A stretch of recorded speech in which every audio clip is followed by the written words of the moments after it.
Au nom du Père et du Fils et du Saint-Esprit, Amen. Grande joie d'être là pour ce temps de l'action divine-là. Aujourd'hui, nous sommes le vendredi 2 juillet.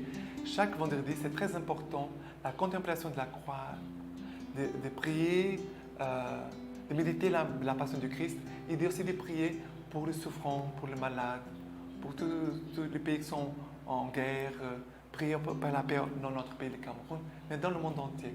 Ok? Une journée de prière, d'intercession et aussi de jeûne. Okay?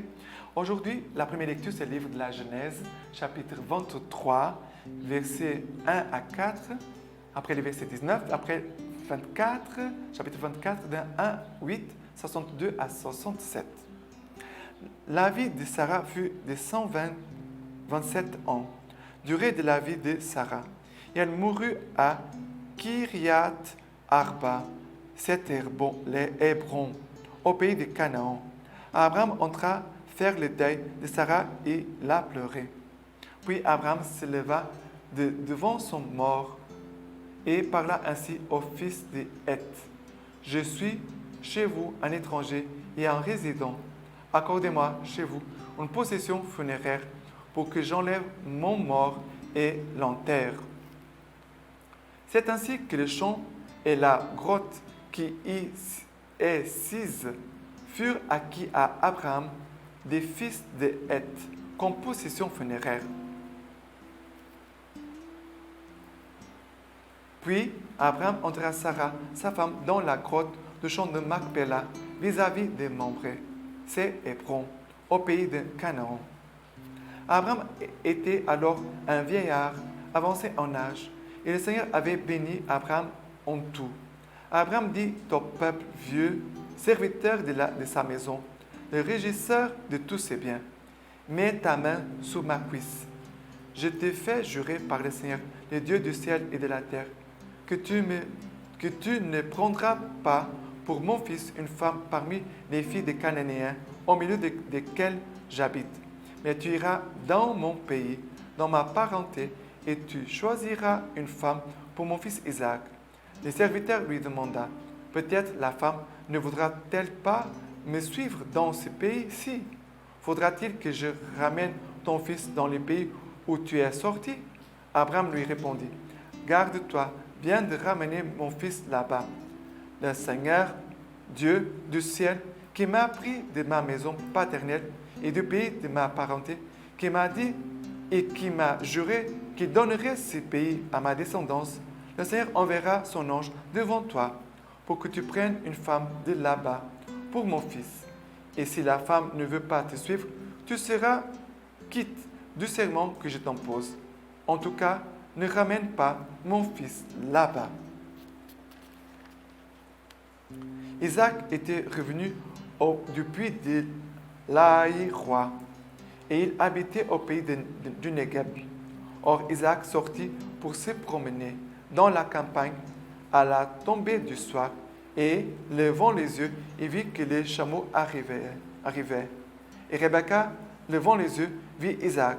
Elle sauta à bas du chameau et dit au serviteur, « Quel est cet homme-là qui vient dans la campagne à notre rencontre ?» Le serviteur répondit, « C'est mon maître. » Alors il prit son voile et se couvrit. Le serviteur raconta à Isaac toute l'affaire qu'il avait faite.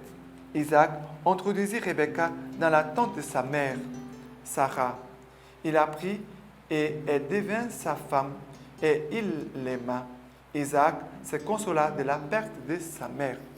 Alors, ici on voit la mort de Sarah, la maman d'Isaac, épouse d'Abraham. Mais après les funérailles, le souci d'Abraham, c'est mon enfant doit avoir une épouse. Il demande à son serviteur d'aller dans son pays, de chercher là-bas une femme de sa parenté, de la ramener comme épouse. Mais quand le serviteur demande, mais si la femme ne veut pas venir, est-ce que je dois prendre ton enfant et de la conduire là-bas? Abraham dit, non, non, non, non, non, non, non, non. Garde-toi bien de ramener mon fils là-bas. C'est le Seigneur, Dieu du ciel, qui m'a pris de ma maison paternelle et du pays de ma parenté et qui m'a dit de jurer, qu'il m'a juré qu'il donnerait ces pays à mes descendants. Il y a ces deux choses très importantes. Abraham est en train de dire, Dieu m'a dit qu'on va rester ici. Dieu m'a fait une promesse et Dieu sera fidèle. Première chose. Et Dieu m'a fait sortir de mon pays. Ça veut dire, Dieu ne veut pas que je revienne en arrière. Et mon fils ne peut pas revenir en arrière. Revenir en arrière, ça veut dire revenir dans son péché. Ce n'est pas seulement de revenir dans son pays. Ici, il y a une question aussi spirituelle. Parce que les pays d'Abraham, c'est un pays des païens, des gens qui sont idolâtres, qui adorent le soleil, les astres. Et Abraham dit, non, non, je ne veux pas que mon fils vienne, soit mis dans une ambiance, dans un lieu dangereux pour sa foi. C'est cela la question essentielle. Abraham ne veut pas que son fils soit mélangé avec les païens, avec les idolâtres. Il ne veut pas que la foi d'Isaac puisse perdre l'authenticité. Voilà les soucis d'Abraham. Ce n'est pas seulement une question du territoire, mais plus que ça, c'est la foi.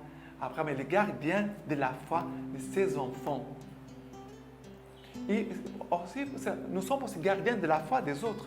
Je dois aussi protéger et la foi d'être un gardien de la foi de mes frères et sœurs. Très important. D'accord? Maintenant, le psaume d'aujourd'hui, c'est le psaume 106.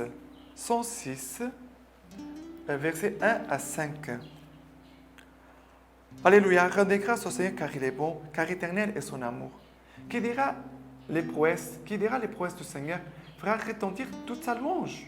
Heureux qui observe les droits, qui pratique en tout temps la justice. Souviens-toi de moi, Seigneur, par amour de ton peuple. Visite-moi par ton salut, que je vois le bonheur de tes élus. Joyeux de la joie de ton peuple, glorieux avec ton héritage. Voilà qu'ici, on parle, rendez grâce au Seigneur car il est bon, car éternel est son amour. Ça veut dire, le Seigneur, c'est lui qui est le bon. Les autres choses, on peut dire, c'est bon, mais bon, véritablement bon, c'est Dieu. Dieu est l'unique bon. Nous essayons de vivre aussi cette bonté de Dieu dans notre vie. L'essentiel, Abraham avait le souci de la foi d'Abraham. L'essentiel, c'est Dieu. Ici, c'est l'essentiel. Qui dira les prouesses de Dieu? Qui fera retentir sa louange? Heureux, c'est lui qui observe les trois. Heureux. Nous sommes heureux. Pourquoi nous sommes heureux? À cause de la foi. Pourquoi nous sommes heureux? À cause de notre baptême. Pourquoi nous sommes heureux? À cause de la foi que nous avons reçue de l'Église catholique. Pourquoi nous sommes heureux? Parce que nous connaissons la parole de Dieu et nous pouvons vivre et accomplir la volonté de Dieu. Abraham est le gardien d'une promesse. Il est le gardien de la volonté de Dieu, du projet de Dieu. Et nous devons aussi avoir ce souci de garder le projet de Dieu, la promesse de Dieu, les desseins de Dieu pour le salut du monde. Et ce monde, c'est là où je suis aujourd'hui. Bien sûr que je peux prier pour le monde entier, pour le salut du monde entier. Mais le monde où je suis, c'est ici. En Afrique, au Cameroun, à Obala. Ma mission, c'est ici, en ce moment. Là où tu es, c'est le lieu où tu dois communiquer Dieu, communiquer le salut de Dieu, communiquer la bonté du Seigneur. Et ici, voilà le psaume qui nous invite vraiment à prier et de nous tourner vers Dieu. Car éternel est son amour, car éternel est son amour. C'est l'unique chose qui est éternelle. Dieu est éternel. Les autres choses, tout passe, tout passe. Seulement Dieu qui reste, qui demeure. OK? Et maintenant, l'évangile d'aujourd'hui, c'est Matthieu 9, versets 9 à 13. Étant sorti, Jésus vit en passant un homme assis au bureau de la douane, appelé Matthieu, et il lui dit, « Suis-moi » et s'élevant, il les suivit.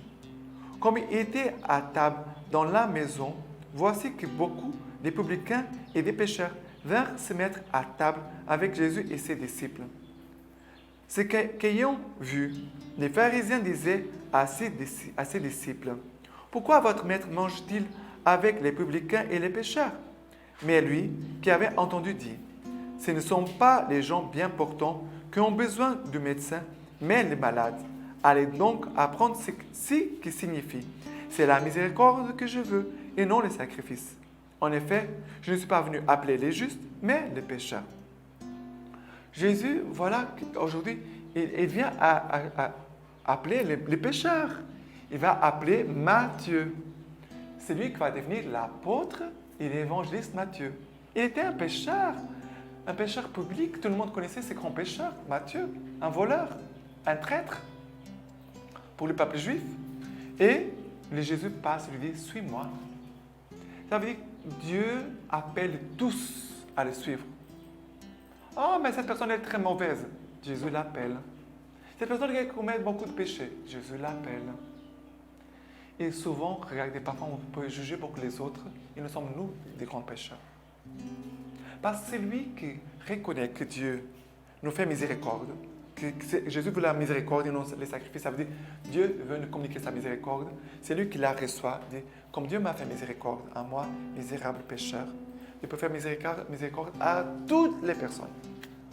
Ça veut dire que j'aurai toujours l'espérance envers tous les pécheurs. Et je croirais que vraiment tout le monde peut changer de vie et peut être sauvé. C'est cela, les miracles de la miséricorde. Mais les publicains, eux, n'ont pas connu la miséricorde, n'ont pas touché Jésus-Christ, n'ont pas reçu le salut. Ils sont restés avec leurs péchés. Et qui croyaient qu'ils étaient mieux que les autres, ils sont restés pleins de péchés. Mais les autres pécheurs qui étaient là avec Jésus, certainement, ils sont rentrés chez eux. Certainement avec une grande joie, le cœur léger. Ils disaient, mais si Jésus a fait vraiment en nous des merveilles, des grandes choses. Jésus a fait en nous des merveilles, des grandes choses. Mais les autres sont rentrés chez eux tristes, avec le cœur lourd, malheureux. Et maintenant, la lecture patristique d'aujourd'hui, c'est Saint Augustin, la prédestination des saints. La lumière la plus éclatante sur la prédestination et la grâce, c'est le Sauveur lui-même, médiateur entre Dieu et les hommes, un homme, le Christ Jésus. Par quel mérite préalable de sa foi ou de ses œuvres, la nature humaine qui est en lui a-t-elle obtenu d'occuper cette place? Répondez à ma question.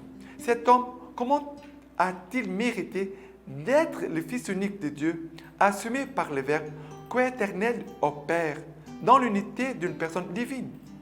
Quelle sorte de bien de sa part a précédé cette union? Qu'a-t-il fait auparavant? Qu'a-t-il cru? Qu'a-t-il demandé pour parvenir à cette supériorité inexprimable?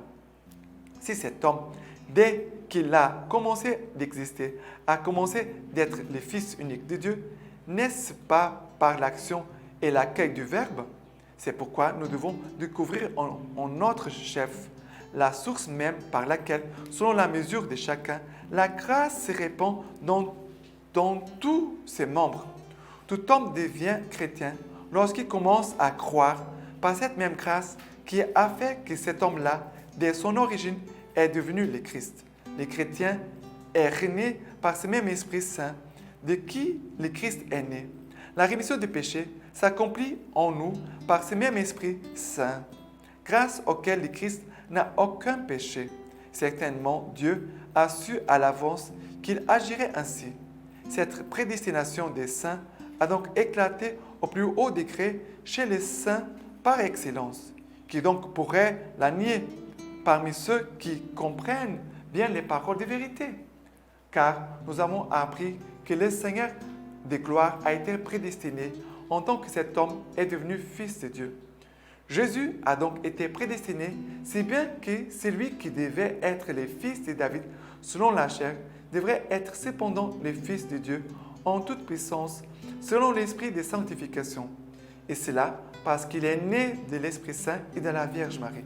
C'est ainsi qu'il s'est réalisé de façon inexprimable cette adoption sans précédent d'un homme par le Verbe qui est Dieu, au point qu'on pourrait le dire proprement et véritablement tout ensemble, Fils de Dieu et Fils de l'homme. Fils de l'homme parce que c'est un homme qui est accueilli, et Fils de Dieu parce que c'est le Fils unique de Dieu qui accueille l'homme. Sans cela, on ne devrait pas croire que la Trinité. Sans cela, on ne devrait pas croire en la Trinité, mais en une quaternité. Cette exaltation prédestinée de la nature humaine est-elle si sublime et si souveraine qu'on ne peut en concevoir de plus élevé. De même, la divinité de son côté ne pouvait s'abaisser devant davantage qu'en accueillant la nature humaine avec la faiblesse de sa chair jusqu'à mourir sur la croix. De même donc que cet être unique a été prédestiné à être notre chef, ainsi avons-nous été prédestinés, si nombreux que nous soyons, à être ses membres. Les mérites humains n'ont rien à dire ici, puisqu'ils avaient disparu à la faute d'Adam. Et ce qui doit régner, c'est la grâce de Dieu qui règne par Jésus-Christ notre Seigneur, Fils unique de Dieu et le seul Seigneur. Si quelqu'un découvre dans notre chef des mérites préalables à cette génération sans pareil, qu'il cherche donc en nous, ses membres, des mérites préalables à notre innombrable régénération. Maintenant, je vous laisse la bénédiction par les mains toute pure de la Vierge Marie. Que Dieu Tout-Puissant vous bénisse et vous garde, le Père, le Fils et le Saint-Esprit. Amen.